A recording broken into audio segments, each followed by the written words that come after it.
மனிதனுக்கும் விலங்குக்கும் உள்ள வித்தியாசம் அப்படின்னு பார்த்தீங்கன்னா பகுத்தறிவு. பகுத்தறிவு அப்படின்னா சிந்தனை திறன், சிந்திக்கும் திறன் மனிதனிடம் உள்ளது. விலங்குகள் நாளையை பற்றி சிந்திப்பது இல்லை, ஆனால் மனிதன் நாளையை பற்றி சிந்திப்பான். மனிதனுக்கு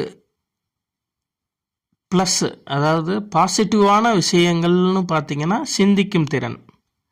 நெகட்டிவான விஷயமும் சிந்திக்கும் திறன் தான். அது எப்படி? ஒரு மனிதன் சிந்தித்து ஒரு செயலை செய்து அதில் வெற்றி பெறுகிறான், அதன் மூலம் மகிழ்ச்சி அடைகிறான். அந்த மகிழ்ச்சியை அடைந்து கொண்டிருக்கும் போது பின்னால் எதிர்காலத்தில் எனக்கு இதே வெற்றி கிடைக்கும் என்று சிந்தித்தால் அவனுக்கு மகிழ்ச்சி இருக்காது. இதுதான் வித்தியாசம்.